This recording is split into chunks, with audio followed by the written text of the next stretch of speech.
गणतंत्र दिवस के पूर्व संध्या पर एक रिपोर्ट हमने दिखाई थी जो आंख खोल रही थी, और सबसे बड़ी बात है कि उसने एक तमाचा मारा था, करारा तमाचा लोकतंत्र के उन सिपाहियों में जो लोग ये कहते हैं कि व्यवस्थाएं आम लोगों के लिए है। उसमें ना तो जाति धर्म देखा जाएगा, ना तो किस तरीके का ये संभावना देखी जाएगी कि वो किस बिरादरी से आता है, किस वर्ग से आता है।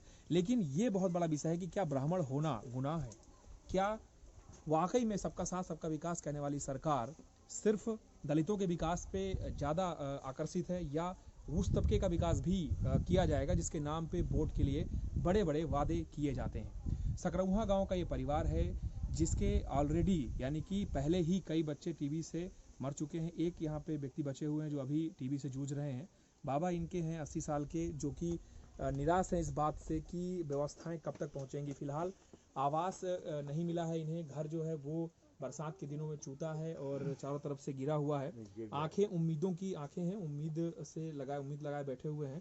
फिलहाल अगर मदद की बात करें तो सामाजिक स्तर पर मदद के लिए कई हाथ आगे आए हैं, और उन हाथों में कई लोग ऐसे हैं जिन्होंने कोशिश की है शुरुआत करने की कि कुछ जो व्यवस्थाएं हैं वो उपलब्ध कराई जाएं। लेकिन व्यवस्थाएं उपलब्ध कराने से कुछ होगा नहीं, लेकिन सामाजिक स्तर पर कुछ व्यवस्थाएं हुई हैं। आपकी की रिपोर्ट जब हमने दिखाई थी शाम को 25 तारीख को, उसके बाद कौन कौन लोग आया सरकारी तरफ से? कोई नहीं आए, आज तक कोई नहीं आए। आपकी जांच हुई अभी? जांच स्वास्थ्य विभाग आया था? हाँ आए थे। क्या जांच? आप लोग की टीबी की जांच किए हो? टीबी की। क्या क्या दिक्कतें हैं एक बार फिर बता दीजिए आप उन नुमाइंदों को जो अभी भी नहीं पहुंच पा रहे हैं। दिक्कत क्या क्या है आपको? दिक्कत यही है कि हम टीबी के मरीज हैं, खोखी आती है और सांस भी फूलती है, और घर है तो आवास नहीं है, और जमीन है वो भी गिरवी पड़ी है। कितनी जमीन है? जमीन तो इनके 16 बीघा है। तो गिरवी कितनी रखी आपने? 5 बीघा। कितने रुपए में रखी है? 28,000 में। तो आपको क्या लगता है कि सरकारी जो मदद है वो अगर मिल जाए तो कुछ हो सकता है? सरकारी मदद मिल जाए तो छूट सकता है, फिर अपने से हम पालेंगे।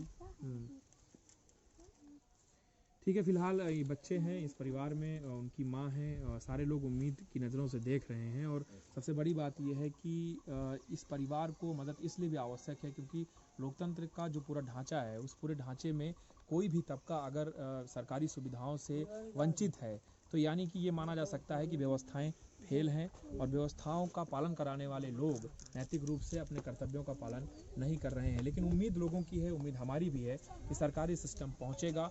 और ये उम्मीद इसलिए भी बढ़ी है क्योंकि मुख्यमंत्री के सूचना सलाहकार सलभ त्रिपाठी ने इस रिपोर्ट का संज्ञान लेते हुए जो तत्कालीन जो अधिकारी हैं उनको कार्रवाई का निर्देश दिया था। फिलहाल 4 दिन बीत गए हैं, कार्रवाई के नाम पर कुछ भी नहीं हुआ। तो हमारी जो निवेदन हमारा सरकार से है कि इस परिवार की तरफ ध्यान दिया जाए और इनको सरकारी सुविधाएं मुहैया कराई जाएं।